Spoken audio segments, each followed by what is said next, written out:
The more I swim, the more I'm sinking. Take me to a world of silver. No more heartbreaks, tears, painkillers. Take me somewhere unfamiliar. Bring me back to where we started out. Get me out of now. To where we started out.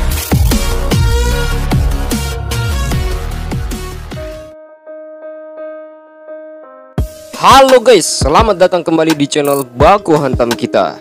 Pada video pembahasan kali ini, kita akan melanjutkan spoiler Uzumaki Boruto chapter yang ke-67 bagian yang ketiga.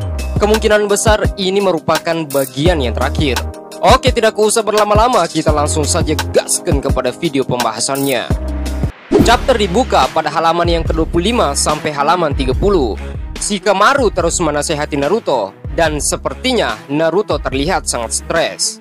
Shikamaru berkata kepada Naruto, "Hoi Naruto, tentang Kawaki, kita harus memikirkan bagaimana menghadapinya mulai dari sekarang." Naruto kemudian berkata dan mulai berbicara. Naruto berkata, "Apa maksudmu?" Shikamaru menjawab, "Bukankah sudah diputuskan dan kau sudah melihatnya sendiri? Bagaimana dia membunuh seorang rekan dengan tangannya sendiri? Bahkan jika kita mempertimbangkan keadaan yang meringankan, dia tetap melakukan itu tanpa ragu-ragu." Naruto kemudian kembali berkata kepada Shikamaru bahwa adapun apa yang telah Kawaki lakukan, kau harus tahu bahwa tanggung jawab bukan hanya ada pada dirinya. Shikamaru kembali berkata, "Mungkin itulah masalahnya, tapi kita harus berurusan dengan Momoshiki cepat atau lambat. Kita mungkin tidak punya pilihan lain selain menghadapinya seperti itu. Tapi dari sudut pandangku, hal yang paling bermasalah adalah fakta bahwa bajingan itu akan melakukan apapun yang diperlukan demi mencapai tujuannya. Dia membuat itu cukup jelas selama insiden baru-baru ini. Yang dimaksud oleh Shikamaru yaitu seorang bajingan adalah Momoshiki itu sendiri." Naruto kembali berkata, "Meskipun begitu, ketika kau mengatakan itu untuk berpikir tentang apa yang harus kita lakukan tentang dia, karena mengendalikannya adalah di luar kemampuan kita, dan apa yang kau bicarakan sebelumnya, maksudmu kita harus mencoba mengusirnya dari Konoha ke tempat lain, begitukah katamu?" Shikamaru menjawab, "Bukan itu maksudku. Kita juga harus menjaga reputasi kita dengan desa lain. Kita tidak bisa begitu saja mengabaikan semua tanggung jawab dia secara sepihak. Itu adalah alasan mengapa kita harus memikirkan apa yang harus dilakukan ke depannya. Mungkin akan ada serangan balasan di dalam desa karena opini publik tentang dia sudah cukup buruk seperti yang sudah berlalu." Naruto berkata, "Orang itu adalah saudara Boruto. Dia hanya seperti keluarga untuk kita juga. Tidak peduli apa yang terjadi atau apa kata orang lain. Di saat seperti ini, jika dia tidak bisa memiliki keluarganya di sisinya, siapa lagi yang mau berdiri untuk mendukungnya?" Shikamaru menjawab, "Jadi, apakah ini yang sebenarnya kau rasakan, Naruto? Kau mengatakan bahwa Kawaki adalah anggota keluargamu sekarang. Jadi dari lubuk hatimu yang paling dalam, kau benar-benar berpikir begitu?" Naruto berteriak dan berkata, "Aku bilang berhenti." Shikamaru kembali berkata, "Dia telah membunuh anakmu." Naruto mulai berteriak kembali. Naruto melanjutkan, "Bukankah aku sudah menyuruhmu untuk berhenti berbicara?" Tiba-tiba saja tangan kanan Boruto dengan segel karma masih menempel di telapak tangannya kembali mulai terangkat dan bergerak sedikit demi sedikit. Boruto memukul dada Naruto. Mata Boruto sudah mulai terbuka pada saat ini. Tiba-tiba saja hal yang mengejutkan terjadi kepada tubuh Boruto. Luka di dadanya sepertinya sudah mulai tertutup. Boruto berkata kepada Naruto, "Siapa? Siapa yang kau bilang telah dibunuh?" Naruto dan Shikamaru melihat fenomena yang sangat luar biasa itu terjadi pada tubuh Boruto, membuka matanya lebar-lebar dan bahkan serasa sangat terkejut dan tidak percaya apa yang telah terjadi. Shikamaru berkata, "Apa?" Boruto kembali mulai menahan dirinya untuk mencoba duduk kembali. Naruto berkata dan terkejut, "Kau?" Boruto berkata, "Jangan sembarangan menganggap seseorang sudah mati dan basah." Di saat mengatakan hal itu dan percakapannya masih berlangsung, Naruto tiba-tiba mulai menangis dan bersedih. Naruto meneteskan air mata yang sangat banyak. Air mata itu mulai menggenang di bagian pipinya. Naruto langsung menarik Boruto untuk memeluknya. Naruto memanggil nama anaknya 2 kali. Shikamaru kemudian mulai terkejut juga dan berkata dalam hatinya. Shikamaru berkata, "Tidak mungkin, ini tidak mungkin. Dia pasti sudah mati yang aku lihat tadi." Boruto kemudian mulai mengambil kemejanya, mengambil ujung bajunya untuk menutupi lubang yang telah dibolong oleh Kawaki sebelumnya. Di dalam lubang itu ternyata ada pola karma hitam, dan sepertinya itulah yang membuat Boruto hidup kembali. Shikamaru berkata, "Apa itu tadi?" Kemudian halaman yang ke-31 sampai 41, Boruto bisa duduk sendiri menggunakan satu tangan untuk menopang dirinya dari belakang. Tiba-tiba saja pada saat percakapan itu berlangsung mereka bertiga, kabut atau awan tipis mulai muncul di depan Boruto. Momoshiki ternyata pada saat itu muncul di hadapan Boruto. Momoshiki berdiri di depan dan menatap ke arah Boruto. Boruto juga dengan jelas melihat keberadaan Momoshiki yang tepat berada di depannya. Admin kurang tahu ini di alam bawah sadar atau hanya Boruto sendiri yang mengetahui keberadaan Momoshiki.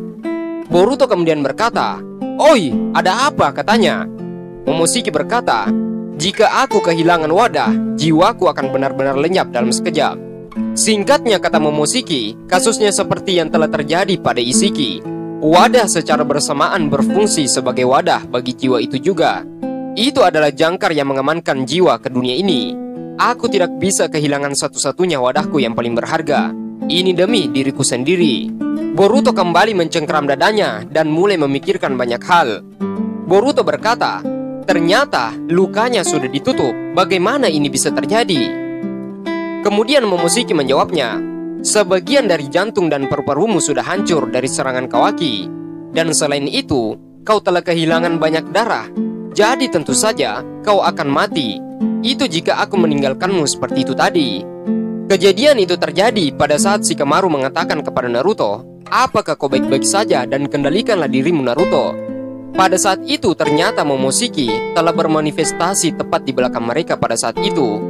Momoshiki telah mengaktifkan kedua Byakugan di matanya. Kemudian mengangkat telapak tangan kanannya yang tertanam Rinnegan. Sepertinya Momoshiki bisa memanipulasi pola karma untuk berkembang dan mengerahkannya ke luka dada Boruto secara langsung untuk menutupinya. Momoshiki berkata kepada Boruto, "Jadi, aku menghidupkanmu kembali dasar bajingan. Aku menggunakan sebagian dari segel karmaku." Boruto kemudian berkata, "Dengan karma katamu?" Sekarang, kita bisa melihat beberapa penampakan karma yang telah diperlihatkan pada chapter dan pembahasan ini. Momoshiki berkata kepada Boruto, "Dasar bajingan, seperti yang sudah kau tahu, karma terbuat dari semua komponenku yang telah dikompresi. Dataku telah didekompresi dan juga diintegrasikan ke dalam tubuhmu. Pada titik ini, 82% sudah selesai. Jika 18% yang tersisa benar-benar terdekompresi, aku akan mencapai reinkarnasiku. Jadi, itu membuatku frustasi dan sangat stres," kata Momoshiki. "Jika wadahnya itu sendiri hancur, maka semuanya akan sia-sia. Jadi dengan enggan dan karena kebutuhan, aku mengubah sisa 18% itu menjadi datamu, dasar sialan. Lalu aku membuat jaringan seluler yang baru untuk menggantikan bagian tubuhmu yang telah hancur." Pada scene ini juga diperlihatkan jika suatu saat sudah menjadi animasi, maka tentunya kita akan melihat pola baru dari segel karma yang tertanam di dada Boruto melalui ekstrak yang dilakukan oleh Momoshiki. Boruto berkata, "Jadi singkatnya, kau menggunakan komponen yang seharusnya untuk tubuhmu sendiri untuk diriku ya? Begitulah aku dihidupkan olehmu." Momoshiki kembali berkata, "Itu benar karena bajingan sepertimu merebut kembali 18% itu. Dan sayang sekali," kata Momoshiki, "itu berarti aku tidak dapat mencapai reinkarnasiku sekarang." Boruto kemudian berkata, "Jadi begitu ya? Tapi kalau begitu, aku menang sekarang. Jadi aku mencegahmu dari reinkarnasi dan Tebasa." Momoshiki kembali berkata, "Jangan terlalu egois dulu, dasar bocah sialan. Aku berusaha keras untuk melakukan percakapan ini denganmu. Jadi aku bisa memperingatkan bajingan sepertimu." Boruto berkata dan heran, "Hah?" Momoshiki kembali berkata, "Meskipun itu dikonversi, itu masih terbuat dari sesuatu yang berasal dari data Otsutsuki. Itu tidak mengubah fakta bahwa semua 100% data Otsutsuki telah didekompresi. Dengan kata lain," kata Momoshiki, "kau 100% murni, dasar brengsek. Kau sudah mencapai dan sudah menjadi bagian dari Otsutsuki itu sendiri. Dan bahkan kemurnian itu sudah lengkap dan sempurna. Jadi ini hanya bisa berarti satu hal. Kau sudah matang menjadi pengorbanan hidup bagi Jubi. Bahkan Kode harusnya mungkin sudah tahu tentang ini. Boruto berkata, jadi kau mencoba memberitahuku bahwa tidak aneh jika aku berubah menjadi makanan hewan peliharaan untuk monster itu kapan saja. Momoshiki kembali berkata, kau adalah anak nakal yang sangat riang dan gembira.